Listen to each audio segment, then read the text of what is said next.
हरिओम दोस्तों, स्वागत है आपका free study bye Lodhi sir के यूट्यूब चैनल में। दोस्तों मैं कृपाल लोधी। दोस्तों आज हम आपको लेकर के आए हैं मध्य प्रदेश जीके का बहुत ही इंपॉर्टेंट टॉपिक, मध्य प्रदेश की बोलियां और उनके क्षेत्र। स्टूडेंट्स, यहाँ से आपको प्रश्न कैसा आता है?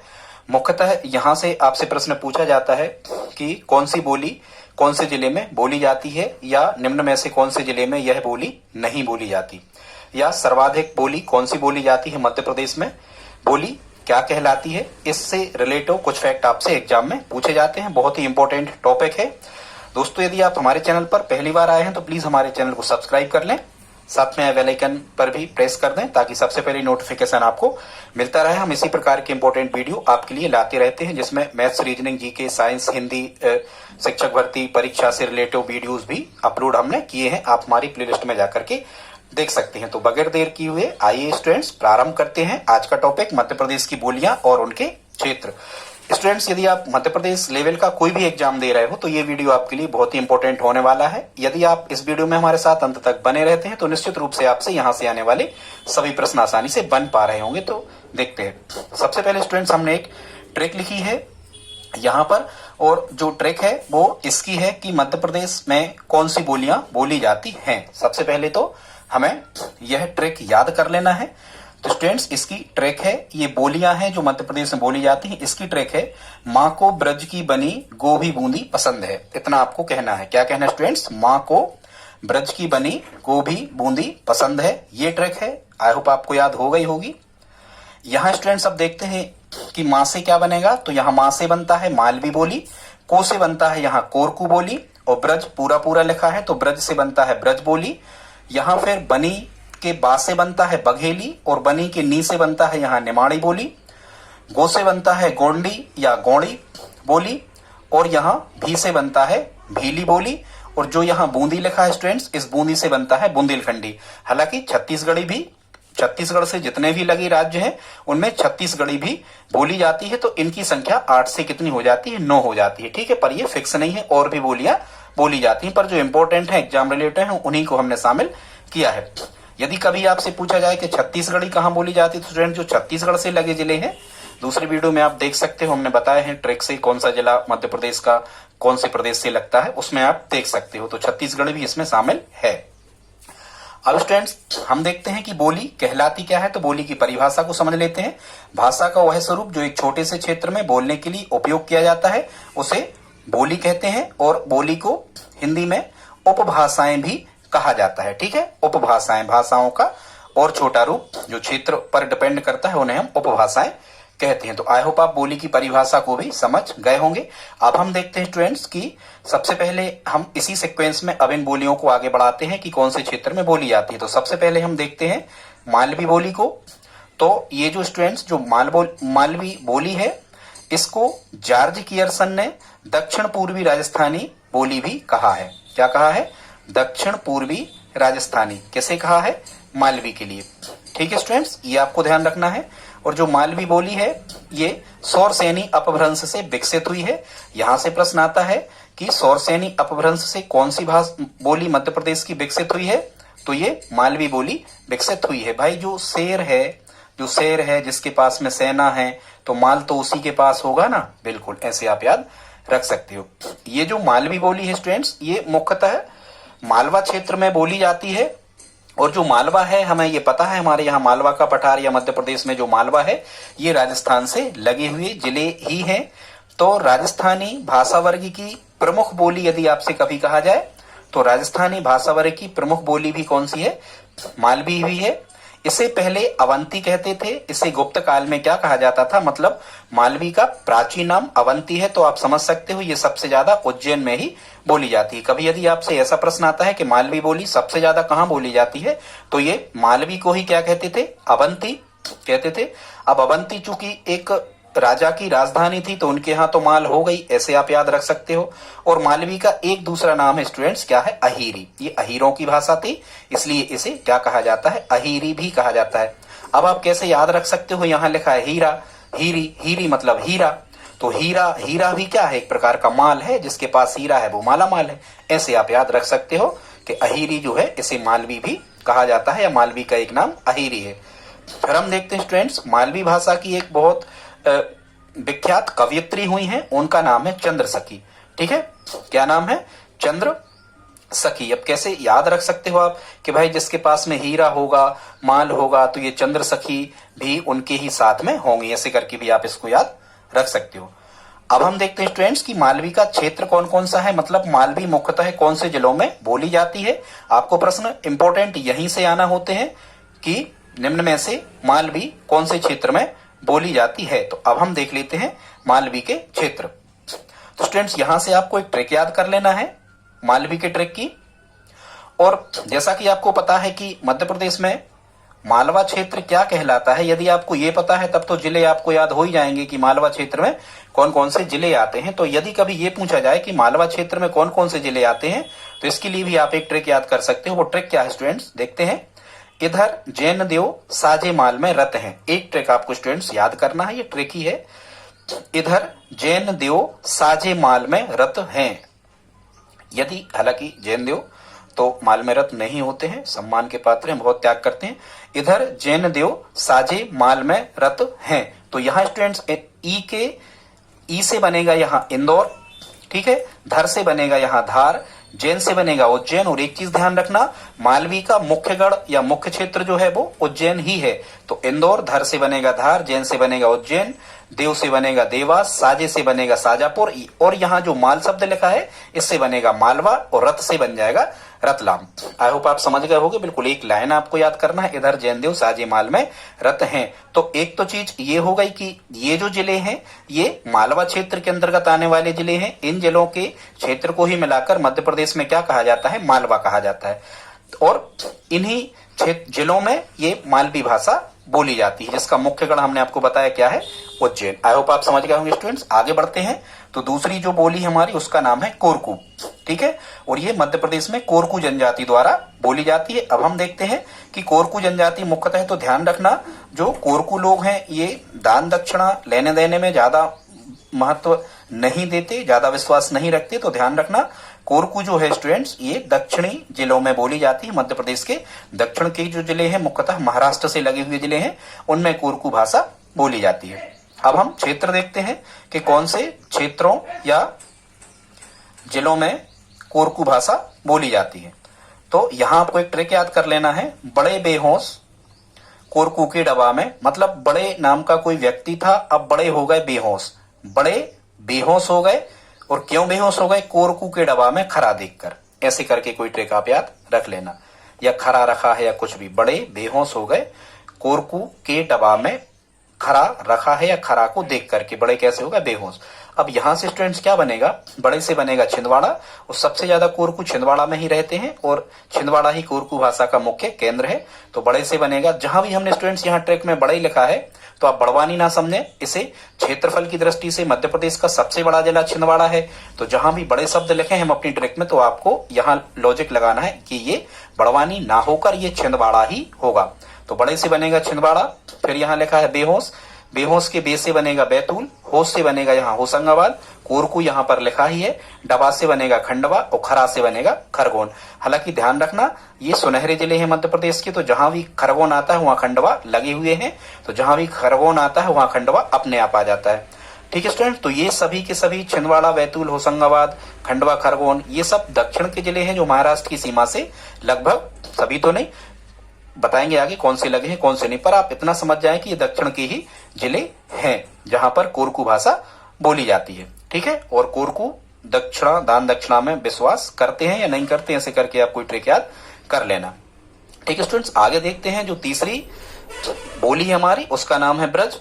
और जो ब्रज भाषा है स्टूडेंट्स, इस ब्रज भाषा का अर्थ होता है, इस ब्रज भाषा का यदि कभी आपसे अर्थ पूछा जाए स्टूडेंट, तो ब्रज भाषा का अर्थ होता है पशुओं व गायों का समूह, पशुओं और गायों का समूह। क्योंकि ये ब्रज उत्तर प्रदेश में खासकर जो ब्रज का क्षेत्र है, गोकुल, मथुरा, वृंदावन, बरसाना, इनको मिला के ब्रज कहते हैं, और वहां पर ब्रज भाषा बोली जाती है। और वहां भगवान श्री कृष्ण पशुओं गायों के साथ में रहते थे, उनको चराते थे, गायों की सेवा, पशुओं की सेवा वो करते थे, वहीं से ये ब्रज बनी है। तो अर्थ आप समझ गए होंगे कि ब्रज भाषा का अर्थ है पशुओं व गायों का समूह। और ये जो ब्रज भाषा है ये खड़ी हिंदी बोली की एक मुख्य बोली है, खड़ी हिंदी की एक मुख्य बोली है। खड़ी हिंदी मतलब साहित्यिक हिंदी, जो मुख्यतः पुस्तकों में लिखी होती है, उसको हम खड़ी भाषा या खड़ी हिंदी कहते हैं। साहित्य की रचना इसी खड़ी हिंदी में अधिकांशतः होती है बड़े कवियों द्वारा। ठीक है, अब हम देख लेते हैं कि ब्रजभाषा से संबंधित कवि मुख्यतः कौन कौन से रहे हैं। तो एक तो सूरदास के गुरु वल्लभाचार्य, तो वल्लभाचार्य, सूरदास, मीराबाई और रसखान, ये जो 4 कवि रहे हैं स्टूडेंट्स, ये ब्रजभाषा के मुख्य कवि। हालांकि वल्लभाचार्य की रचनाओं का ज्यादा वर्णन हमें नहीं मिलता है। ठीक है स्टूडेंट्स, अब आप कैसे याद रखोगे कि ब्रजभाषा कौन कौन से क्षेत्रों में बोली जाती है। तो यहाँ आपको एक चीज याद कर लेना स्टूडेंट्स, रैना भिड़े या बिरजी ग्वाली से। भाई कोई अपने रैना है, क्रिकेटर हैं, तो क्रिकेट खेलते समय उनकी किसी से लड़ाई हो गई, तो आप याद रख सकते हो रैना भिड़े या बिरजी ग्वाली से। किसी ग्वाले से ये रैना भिड़ गए या ब्रज गए। तो यहाँ बिरजे शब्द लिखा है स्टूडेंट, तो इसका मतलब ये होगा कि रैना बिरजे हैं ग्वाले से, और पहले बिरजे और फिर भिड़ गए, लड़ गए मतलब। तो बिरजे से क्या बनेगा, ब्रजभाषा।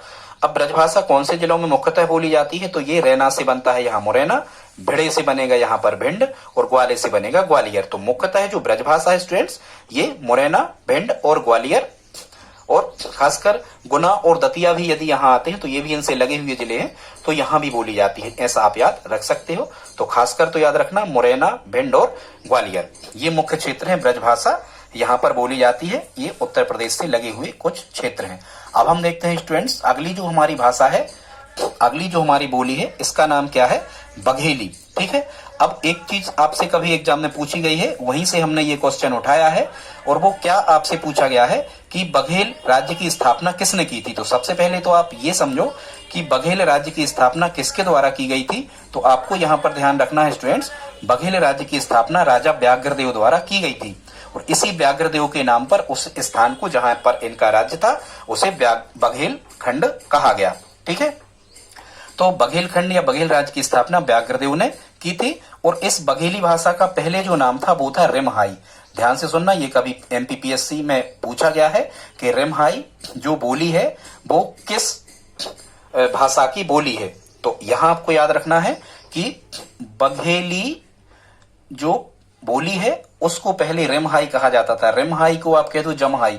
तो देखो, बाघ जमहाई लेता रहता है, मुंह खोलता रहता है, तो ऐसे याद रखना, बाघ जमहाई लेता रहता है, तो बघेली को रिमहाई कहते थे। ठीक है स्टूडेंट्स, अब यहाँ आपको ट्रिक क्या याद करना है कि अब यहां से प्रश्न कैसा आता है कि निम्न में से कौन से जिले में बघेली भाषा बोली जाती है, तो या बघेली बोली बोली जाती है। ठीक है, भाषा नहीं, बोली ही समझना, जहां भी हमने भाषा कहा है, बघेली बोली बोली जाती है कौन से क्षेत्र में। तो यहाँ आपको एक ट्रिक याद रखना है स्टूडेंट्स, और वो ट्रिक क्या है, रीवा सतना से सीधा भाग अनूपपुर शहर में घुसा। और स्टूडेंट्स एक चीज और ध्यान रखना, ये जो जिले हैं इन्हीं जिलों को मिलाकर के हम बघेल खंड कहते हैं। ध्यान से सुनो, फिर से सुनो, बघेल खंड के अंतर्गत कौन से जिले आते हैं जहां बघेली बोली जाती है। अब या तो ये जो हमने ट्रिक आपको बताई है, ये या तो बघेल खंड में आने वाले जिले हैं या फिर बघेली बोली बोले जाने वाले जिले हैं, एक ही बात है, इन्हीं जिलों को मिलाकर के बघेल खंड कहा जाता है। ट्रिक कैसी है, फिर से सुन लें, रीवा सतना से सीधा भाग अनूपपुर शहर में घुसा। वैसे ही रीवा में बाघ पाए जाते हैं, सफेद शेर। रीवा सतना से सीधा भाग अनूपपुर शहर में घुसा। तो यहां सबसे पहले क्या हो जाएगा, रीवा, रीवा में बोली जाएगी, सतना सीधी, बाघ से क्या बनेगा, बघेल खंड या बघेली भाषा, अनूपपुर शहर से शहडोल, ध्यान रखना, और मैं घुसा ये साइलेंट है। तो आई होप आप समझ गए होंगे, रीवा सतना से सीधा भाग अनूपपुर शहर में घुसा, तो ये बघेल खंड है और बघेली बोले जाने वाले जिले हैं। आई होप आप समझ गए होंगे। आप नोट्स बना लें स्टूडेंट्स, इनके लिख लें, और यदि यहां तक आपने हमारा वीडियो देखा है तो प्लीज आप लाइक तो करते ही चलें, और सब्सक्राइबर बढ़वाने में भी आप हमारी हेल्प कर सकते हैं। आप चाहें तो शेयर भी इस वीडियो को अपने दोस्तों के साथ स्टडी ग्रुप में कर सकते हैं। ठीक है स्टूडेंट्स, हम मैथ्स और रीजनिंग, जीके, हिंदी सभी विषयों की निःशुल्क तैयारी यूट्यूब के माध्यम से करवाते हैं। अगली बोली हम देखते हैं स्टूडेंट्स, अगली जो बोली है उसका नाम है निमाड़ी। क्या नाम है, निमाड़ी। जरा ध्यान से सुनना, इस निमाड़ी भाषा को दक्षिणी राजस्थानी भी कहा जाता है। क्या कहा जाता है, निमाड़ी भाषा को दक्षिणी राजस्थानी, निमाड़ी बोली को क्या कहा जाता है, दक्षिणी राजस्थानी भी कहा जाता है। और इस निमाड़ी भाषा के जो जनक थे उनका नाम था जॉर्ज ग्रियर्सन। ठीक है, या फिर ऐसा है कि दक्षिणी राजस्थानी किसने कहा है निमाड़ को, तो जॉर्ज ग्रियर्सन। ठीक है, जॉर्ज ग्रियर्सन हिंदी साहित्य का जनक ही इनको कहा जाता है। अब यहाँ निमाड़, एक चीज और, यहाँ जैसे हमने आपको यहाँ बघेल खंड बताया, वैसा यहाँ हम आपको ये भी बता देंगे स्टूडेंट्स कि बघेल खंड में तो ये जिले थे, ठीक है, हो गई बात। अब हम ये आपको बताने वाले हैं कि निमाड़ क्षेत्र कौन सा कहलाता है और निमाड़ क्षेत्र में ही निमाड़ी बोली बोली जाती होगी। तो यहाँ आपको एक ट्रिक देखना है स्टूडेंट्स, वो ट्रिक है बड़ी धार देख दादा व बुआ माड़ पी गए, या बड़ी धार देख दादा व बुआ मार खा गए। मार से निमार या निमाड़ बनेगा, या फिर ये याद रख लेना बड़ी धार देख दादा व बुआ माड़ पी गए। यहाँ माड़ से क्या बनेगा, निमाड़, ठीक है। माड़ उनके पास में रखा हुआ था और उन्होंने देखा कि बड़ी धार आ रही, अब तो नहीं मालूम कहां तक बहना है, तो माड़ पी गए। बड़ी धार को देख के ऐसे आप याद रख सकते हैं स्टूडेंट। और यही जिले क्या कहलाते हैं, निमाड़ के। बड़ी से क्या बनेगा स्टूडेंट्स, यहाँ बड़ी से बनेगा बड़वानी। यहाँ लेकिन एक अंतर है, छिंदवाड़ा जरूर हमने वहां कह रहे थे कि बड़ी, वो बात गलत हो गई। यहाँ छिंदवाड़ा तो वहीं आएगा, पर यहाँ निमाड़ में आपको बड़ी ही कहना है, बड़वानी ही कहना है, ठीक है स्टूडेंट्स। कैसे, क्योंकि जो निवार है वो निवार बानी मतलब निवार बनती है, ऐसे याद रखना। तो बड़ी से क्या बनेगा, बड़वानी। धार से बनेगा धार, दे से बनेगा देवास, खा से बनेगा खंडवा खरगोन, और दादा से बनेगा हरदा, और बुआ से बनेगा झाबुआ। तो ये निमाड़ी भाषा बोलने वाले जिले हो गए। आगे देखते स्टूडेंट, 6 नंबर पे गौड़ी। ये गौड़ जनजाति द्वारा बोली जाने वाली बोली है। यहाँ आपको ट्रिक क्या याद रखना है, गौड़ी में यहाँ पे याद रखना, गौड़ वाला को बड़ी डोरी डली मिली और बेहोश हो गई। वो क्या याद रखोगे, कोई गौड़ वाला है, गौड़ वाला को बड़ी डोरी डरी या डली मिली, वो बेहोश हो गई। ये गौड़ी बोले जाने वाले जिले हैं। तो बाला से बनेगा बालाघाट, बड़ी से यहाँ पर छिंदवाड़ा ही बनेगा, ठीक है स्टूडेंट्स। ये बालाघाट छिंदवाड़ा, ये एसटी ज्यादा जनजाति यहाँ ज्यादा पाई जाती है, ये वही जिले हैं। तो आपको ध्यान आ जाएगा। बड़ी तो यहाँ साफ साफ ही लिखा है, तो बड़वानी नहीं कहना, ये छिंदवाड़ा ही कहना, बड़ी वाड़ा बाड़ा बड़ी, ऐसे। बाला से बालाघाट, बड़ी से छिंदवाड़ा, डोरी से डिंडोरी, डली मंडला, डला डली, डली से मंडला बनेगा, और मिली साइलेंट है, और बेहोश से क्या बनेगा, होशंगाबाद, ठीक है। और बे से आप बैतूल भी यहाँ पर कह सकते हो, होशंगाबाद से लगा हुआ है। तो कुछ संख्या में यहाँ भी गौड़ी बोलने वाले लोग हैं, तो बिल्कुल बैतूल यहाँ है। आई होप आप समझ गए होंगे, ये गौड़ी बोले जाने वाले जिले। आप ट्रिक बना लें, याद कर लें, 2-3 बार मेमोराइज कर लें, तो आपसे ये बनने लगेंगे। अगला देखते स्टूडेंट, 7वीं जो भाषा है इसका नाम, 7वीं जो बोली है इसका नाम है क्या, भीली। और ये भीली जो है मुख्यतः भील जनजाति द्वारा बोली जाती है। और भीली बोले जाने वाले जो जिले हैं अलीराजपुर झाबुआ है, खासकर तो अलीराजपुर और झाबुआ है, पर इनसे लगी हुई खरगोन और धार में भी भील रहते हैं, इसलिए खरगोन और धार में भी भील भाषा बोली जाती है। एक चीज आप याद रख सकते हो स्टूडेंट, जो भील होते हैं ये तीर कमान धनुष बाण भाला बल्लम आदि लिए रहते हैं, और वो धारदार होती है। क्या होती है, धारदार होती है। और ये खरों का शिकार करते हैं, खरों का मतलब खरगोश का शिकार करते हैं गनों से, ऐसा करके भी आप याद रख सकते हो। तो भी आपको ध्यान आ जाएगा कि ये खरगोन और धार में भी भीली बोली जाती है। वैसे दूसरी ट्रिक भी आप याद रख सकते हो, क्या रख सकते हो, अली के राज में बुआ ने, ठीक है, बुआ ने धार वाली गन भी ली, कुछ भी आप ऐसा कह सकते हो। अली के राज में बुआ ने, ठीक है, धार वाली क्या ली, गन भी ली, क्या ली, घन भी ली या खरगोश भी ली, कुछ भी ऐसा नहीं ठीक लग रहा। अब तो याद करना स्टूडेंट्स, क्या याद करना कि अली के राज में बुआ ने धार वाली गन भी ली। तो अलीराजपुर झाबुआ खरगोन और धार यहाँ पर भीली बोली जाती है। स्टूडेंट्स लास्ट देखते हैं, 8वें नंबर पे है बुंदेलखंडी। तो जो बुंदेलखंडी स्टूडेंट्स, इसका जो नामकरण किया था बुंदेलखंडी का, ये भी जॉर्ज ग्रियर्सन ने किया था।